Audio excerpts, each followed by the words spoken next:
Rasulullah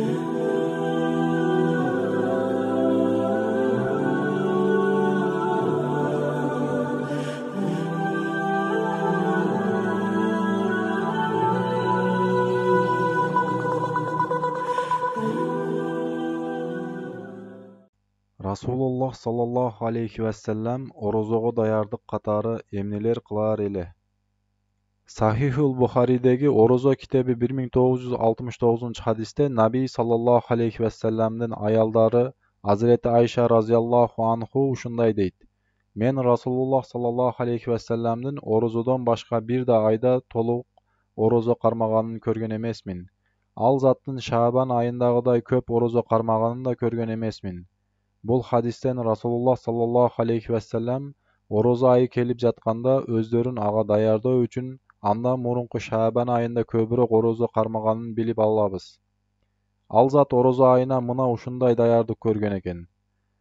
Dagı Tirmizidegi 50. bölüm 3451 hadiske karay turgan bolsok, anda Talha razıyallahu anhu atasынан, al bolso çoң atasынан bayan kılıp aytat.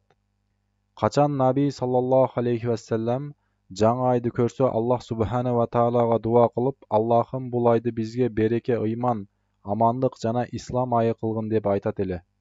Расулуллах саллаллаху алейхи ва саллям бир эле орозо айында эмес, балким качан жаңы айды көрсө ушинтип дуа кылып тосор эле. Дагы ал зат орозо айы келип жатканын адамдарга айтып, бул берекелүү айды күтүп алар эле.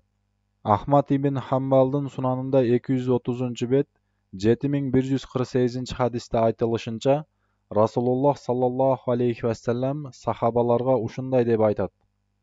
Орозо айы жакындаşıp келүүдө. Жана бул куттуу айда Аллах силерге орозо кармоону парз кылган. Бул айда бейиш эшиктери ачылып, тозок эшиктери жабылат. Шайтандар кишенделет. Бул айда 1000 айдан абзелирээк болгон бир түн бар. Kimdir biri Allah subhana ve taala bul ayda bere turgan jakşılıklarından kur kalgan bolsa, hakikatta kur kalıptır. Demek Rasulullah sallallahu aleyhi ve sellem orozo ayının berekesinden adamlardı kabar kılgan. Avalda al kuttu aydı kütüp alar eken. Maşallah, kiyinki suru orozo jakındaşıp kele jatkanda biz emneler kılıbız kerek. Birinci kılıbız kerek bolgon iş, orozo ayına bizdi dagı bir jolu kübö kılgany üçün, bizge kayrımdуулuk kılgany üçün Allah subhanahu ve taalaga şükür kılуу. Murunku bardyk günöөлөрүбүz keçirilүүsүн ümit kılıp, orozo ayında köbürök istighfar aytubuz. Allah'tan günöөлөрүбүздү keçirүүsүn suroobuz kerek. Al zat bizge bergen bardyk nematları, berekesi, mahabаты üçün aga maktоо aytubuz kerek. Orozo эң жакшы ай. Аллах субхана ва таала Кур'ан-ы Каримде Бакара сүрөсүнүн 185 аятында ушундай деп айткан. Шахру Рамадан аллази унзила фиил Кур'ан худал линнаси ва байинатин минал худа вал фуркан. Orozo айы бул айда адамдарга туура жол болуп, ушул туура жолдун жана жакшы менен жаманды ажыратуучунун ачык далилдери болуп көрсөтүлүп Кур'ан түшүрүлдү. Дагы Аллах таала Бакара сүрөсүнүн 183 аятында ушинтип айтат. Ya eyyuhallazi amanu, ey iman keltirgenler, kutibe aleykumus siyamu kema kutibe alallazina min qablikum la'allakum tattaqun. Ey iman keltirgenler, silerden murdagılarga buyurulganday ele silerge orozo karmoo parz kılındı. Demek orozo ayı insanlardın takıbalık sıfatların dağı da küçöte turgan ay. Orozo ayında takıbanın en jogorku darajasına jetүү mümkün. Orozo ayı bir жылда bir jolu bolu turgan talim dayardanуу. Dal ушундай ар бир жабдуу 3 айда бир же 1 жылда бир жолу оңдолууга муктаж болгондой, бул айда денебиз оңдолот. Эгер инсанды дүйнөдөгү эң жакшы жабдуу деп ала турган болсок, ал кайра оңдоого муктаж болбойт экенби? Демек орозо инсан денесинин 1 жылда бир оңдолуусу. Бул адамзат үчүн рухий жана моралдык тарбия. Дене аң-сезим, рухтун тазалануусу. Орозо айы такыбанын бийик даражаларына көтөрүлүүбүз мүмкүн болгон ай. Бул айда сабырыбызды бекемдөбүз, Кур'андын пайда жана хидаятынан ырахат алуубуз мүмкүн. Субханаллах, жазакаллаху хайран. Өтө кооз жооп болду. Кийинки суроо, жакындашып келе жаткан орозо айына дагы бир өз алдынча кеңешиңиз барбы? Menin negizgi kеңешim har bir musulmon erkekçe ayal bolsun bul kuттуу ayda bir күндө калтырбай толук орозо кармоону мурунтан ниет кылып алуубуз керек. Бул айдагы бардык пайдаларды колго киритүүгө аракет кылып, бул айдын бир секундасын дагы ысырап кылбоосу керек. Бүт көңүлүн бир гана Аллах субхана ва тааланын зикирине каратсын.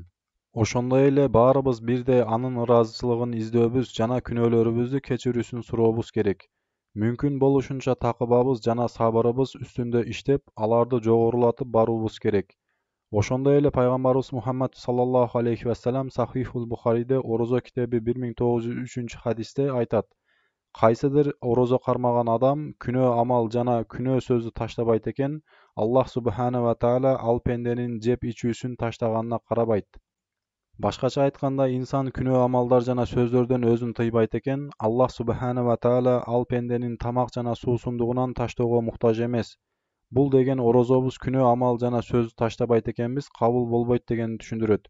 Сүйүктүүбүз Мухаммад саллаллаху алейхи вассалам Имам Ахмад сунандарында келген 7148-сандуу сахих хадисте жана Имам Насаинин сунандарында келген 2106-сандуу хадисте айтат: Эй инсандар, куттуу ай жакындашып жатат. Аллах субхана ва таала бул айда силерге орозо кармоону парз кылды. Бул айда бейиш эшиктери ачылып, тозок эшиктери жабылат.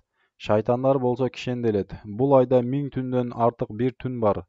Ким бул айда Аллах тааланын ыраазычылыгынан кур калса, мына ошол чыныгы кур калуу.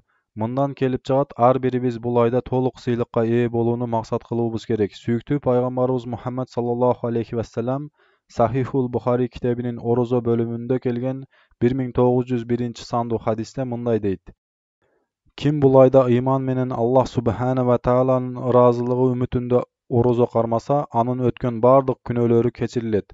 Башкача айтканда, бул айда чын ихлас менен Аллах тааланын ыраазычылыгын үмүт кылган абалда орозо кармасак, биздин бардык күнөөлөрүбүз кечирилет экен. Элестетиңиз, бул айда күнөөлөрүбүздүн кечирилишине жетүү үчүн абдан ыңгайлуу убакыт. Пайгамбарыбыз Мухаммад саллаллаху алейхи вассалам Сахихул Бухари китебинин орозо бөлүмүндө келген 1904-сандуу хадисинде дагы эскертип ушинтип айтат. Бул өтө узун хадис. Мына ушул хадистин бир жеринде пайгамбарыбыз мындай дейт: Аллах таала айтат: Адам перзентинин бардык амалы анын өзү үчүн, орозодон тышкары. Орозо болсо мен үчүн, анын белегин өзүм беремин. Расулуллах дагы айтат: Орозо инсанды күнөөдөн сактоочу калкан. Ким орозо кармаса, уят сөздү, бакыр-чакырды жана наадандыкты таштасын. Бирөө жарым ага кыйкырса же туура эмес айыптаса, мен орозомун деп айтсын. Дагы ушул хадисте Расулуллах саллаллаху алейхи вассалам айтат: Мухаммаддын жаны колунда болгон затка ант, орозо кармоочунун оозунан чыгарган жыт Аллахтын алдында мисктен абзел. Ушул хадистин уландысында Расулуллах саллаллаху алейхи вассалам дагы айтат: Орозо кармоочу үчүн эки сүйүнчү бар. Биринчиси ифтарлык убактында, экинчиси болсо Раббиси Аллах субхана ва таала алдында.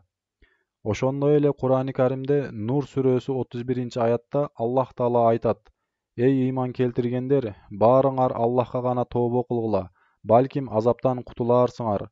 Башкача айтканда, тобо кылып бешке киргиле дегени. Ахкаф сүрөсү 13-14-аяттарда айтылат: Албетте биздин эгебиз Аллах гана деп айтып, кийин бекем турушкандар, аларга каралык да болбойт, кайгыруу да болбойт. Алар кылган жакшы иштеринин сыйлыгы үчүн бейишке киришет, анда түбөлүккө калышат. Бир туугандарга кеңешим мына ушулар эле. Башкача айтканда, бул айда мүмкүн болушунча керексиз нерселер үстүндө убакытты текке кетирбестик, убакыттарын бир гана Аллахка ибадатта жана Аллахтын зикиринде өткөрүү жана Аллахтан магфират суроо.